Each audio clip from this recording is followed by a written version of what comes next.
habría que ver el momento demoscópico actual. Eso es muy difícil. Bueno, pero en cualquier caso nos hemos alargado mucho con la tertulia y es imprescindible que hablemos de nuestro sátrapa favorito. Nuestro sátrapa de hoy es en realidad no un sátrapa conocido, es uno de estos personajes fascinantes que surgen en el mundo, fascinantes para leerlo, porque tiene una vida de novela. Cuanto más lejos mejor. Más lejos, vamos, mejor. Este hombre es el barón, su nombre era largo, Maximilian Nikolai Robert Freiherr Barón Unger-Stenberg, hay que quedarse con el Unger-Stenberg. Pues este señor nace a finales del siglo XIX de una familia alemana aristocrática que se había radicado en Estonia, en Tallinn, y por lo tanto había pasado a formar parte de la aristocracia rusa. Y de joven, pues fue un verdadero... Bueno, de niño debía ser una tortura de niño, de esto de estarle pegando todos los días y encerrarle en una caja. De joven, algo más o menos parecido, refractario a todo tipo de disciplina, rebelde, mal estudiante, peleón, o sea... Al ejército, como todos, ¿no? Entonces, en 1904, ya con la edad cumplida para poderse dedicar al servicio militar, se fue directamente a la guerra ruso-japonesa, porque, claro, lo que le llamaba el espíritu, claro, y cayó en una región del mundo que iba a ser para él la que iba a atraerle a lo largo de toda su vida. De hecho, le meten dentro de una unidad, la unidad de Transbaikal, que eran un grupo de jinetes, porque el tipo además era un magnífico jinete que aprendió a montar todavía mejor gracias a los mongoles. Claro. Y allí, bueno, pues estuvo haciendo trapacerías hasta que los rusos tienen que retirarse, porque los japoneses, con su invasión de Manchuria, pues les expulsan a sus fronteras, y vuelve a Rusia. Allí está dando morcilla todo el día, tratando de sacarse unos estudios militares, siempre rezongando, protestando contra la autoridad, peleándose con todo el mundo y demostrando una cualidad que iba a mantener toda su vida, que era un heroísmo enloquecido de psicópata a prueba de todo. ¿Qué va a poner en práctica cuando comienza la Primera Guerra Mundial? Cuando comienza la Primera Guerra Mundial le embarcan en un cuerpo de ejército de caballería y allí 1500 se lanzan contra los alemanes, son absolutamente diezmados y este salva la vida por su arrojo. Ya.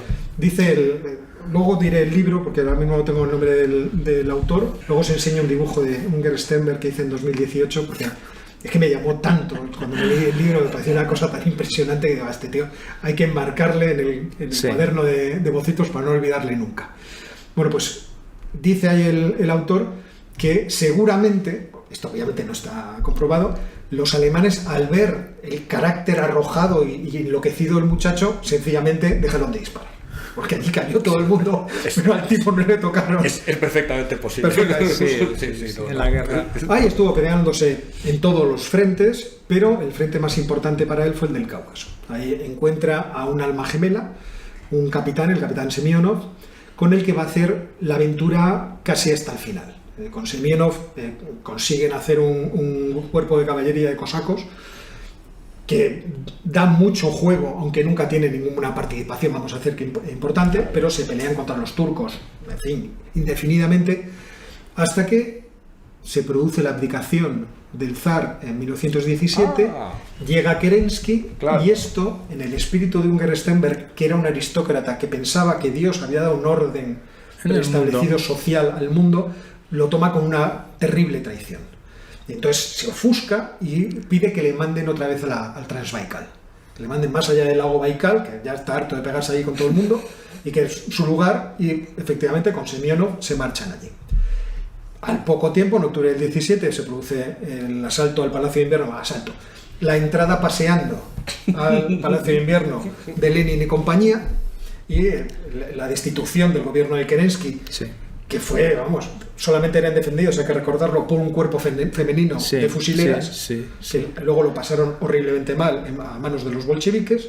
Y entonces esto es el remate para Unger-Stenberg. ¿Por qué? Porque Unger-Stenberg, lógicamente, entiende que los bolcheviques son el caos, lo peor, la basura. O sea, nos van a gobernar encima los pobres, los miserables. Entonces ya lo que nos faltaba, no solamente el rey, el zar, dimite, sino que encima estos se la acabó. Y entonces decide sublevar toda la región de Mongolia para que no caiga en manos del ejército rojo, comandado por Semionov, que era capitán. Bueno, y por el almirante Kolchak, pero luego cuando Kolchak muere, pues ya estaban solo Semionov y Ungerstenberg. Entonces Ungerstenberg monta allí un ejército entre mongoles, buriatos, tártaros, en fin, cosacos, que ataca a los chinos, que ataca a los rusos, que ataca a todo el mundo. Qué personaje, no tiene ni idea hasta este el momento tío. que en la región de Dauria se hace con el poder. Hay un momento que, claro, Semionov abandona y solo se queda él. Entonces se hace con el único ejército, como sabe, el cuerpo de caballería asiático, con el único cuerpo de ejército realmente potente que había en la región. Los únicos que le podían hacer sombra eran los chinos, pero los chinos le decían, vete de aquí, estaba entre las dos fronteras. Pero hay un momento que los chinos deciden dar un paso adelante y toman la capital Urga de Mongolia y quitan al Khan, parece que era el Borkhan, que era el que va a conseguir además la independencia de Mongolia, y lo secuestran. Y entonces Ungerstenberg dice, bueno, hasta aquí hay que liberarle de alguna forma porque es el rey, aunque él estaba pensando que dentro de una concepción feudal de la realidad, él como caballero y como señor de sus tierras sería en realidad el que gobernaría. Bueno, estaría el rey y tal, pero al final. Entonces hace varios intentos de asaltar la ciudad, fracasa, pero hay un momento en que triunfa y logra rehabilitar todo y tal. El personaje además era un personaje muy de su tiempo, antisemita de libro, hombre que se empieza a entrenar en las artes ocultistas. Acordaos que ahí surge toda la teosofía de la Madame Blavatsky, el coronel Olka, todos aquellos sinvergüenzas que se aprovechaban de la ingenuidad de la gente para venderles que se podía hablar con los muertos y los fantasmas y todas esas cosas.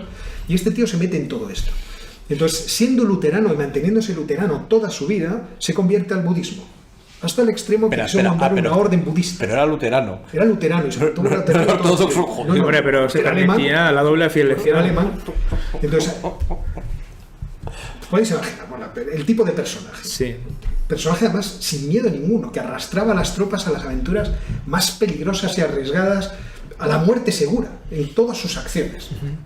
Bueno, pues este bueno de Ungerstenberg, en un determinado momento los soviéticos deciden retomar toda la Transbalcalia y volverse a quedar con lo que era suyo, por lo menos lo que era ruso, hasta la frontera del Amur, y mandan un verdadero ejército a través del Transiberiano.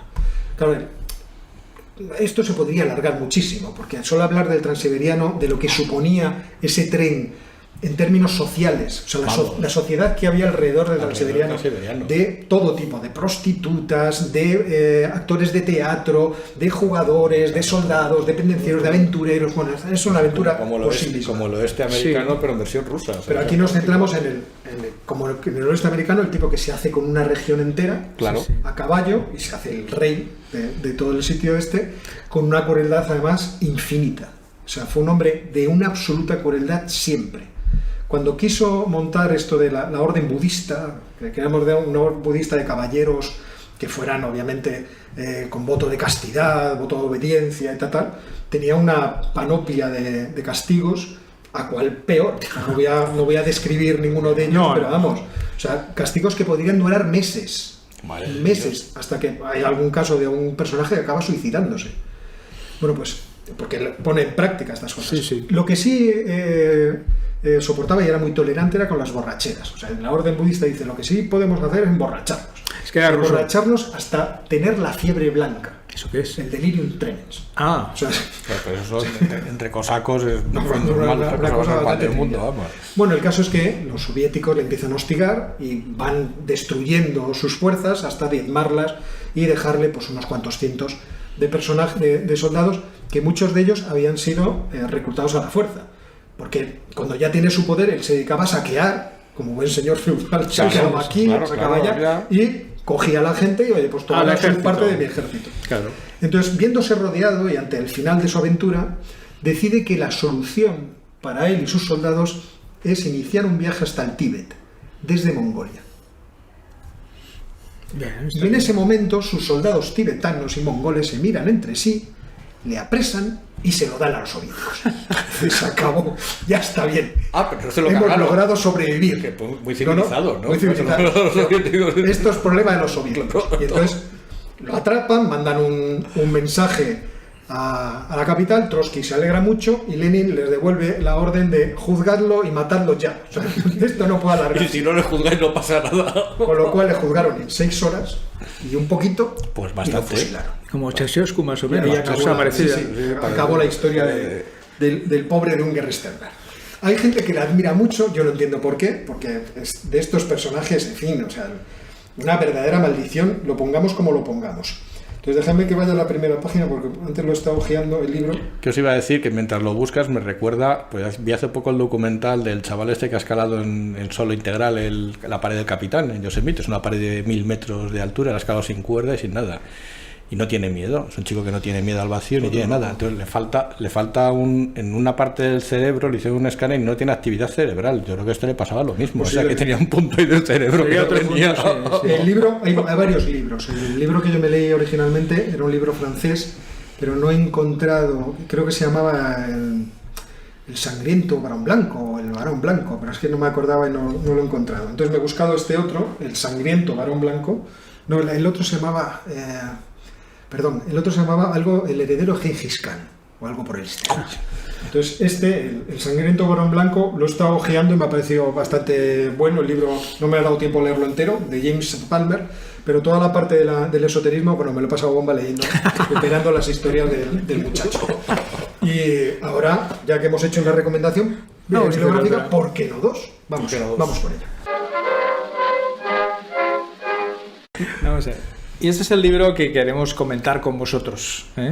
Afganistán, todo lo que uno necesita saber. Bueno, hay varias cosas que quiero comentar sobre este libro, evidentemente. Porque luego lo pongo ahora es muy de actualidad. Evidentemente, si uno es capaz de leerse todo el libro y entenderlo, son casi 400 páginas. Pero fáciles de leer. Fáciles, yo me las he leído, sí, o sea, que las puede entender cualquiera. Me las he leído, pero está todo. Absolutamente todo. Vamos a ver, la gran ventaja de este libro tiene muchas ventajas. Primero, porque sitúa a los afganos dentro de su país, de su tierra, de sus recursos naturales y su religión y sus etnias. Y eso es una cosa fundamental. Es una cosa fundamental para poder entender el Afganistán actual, como es lógico. Y luego, él realmente, la mayor parte de su libro consiste en explicar lo que pasa desde que la Unión Soviética invade Afganistán hasta el presente, las distintas etapas que ha habido. La invasión de la Unión Soviética, la creación de los yihadistas apoyados por la CIA y Estados Unidos, la expulsión de los soviéticos, la guerra civil entre las distintas facciones de los afganos que acaba con el triunfo talibán en el 96, las Torres Gemelas, de las cuales se cumplen ahora desgraciadamente 20 años, el atentado de las Torres Gemelas, no lo olvidemos porque hay muchas cosas que vienen de ahí y son todas muy malas.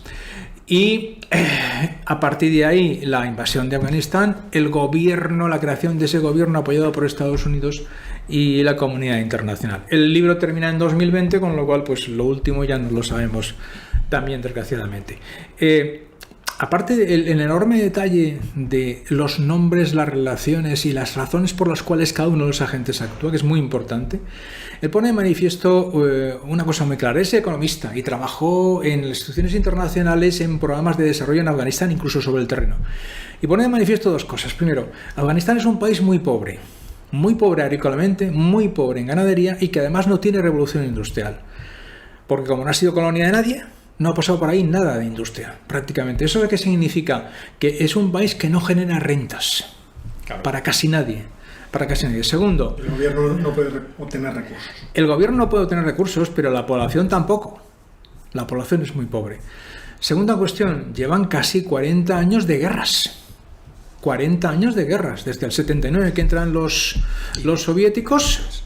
Antes había habido más, pero llevaban un periodo de 30 o 40 años de cierta estabilidad política. Esos 40 años de guerras han debilitado todavía más al país.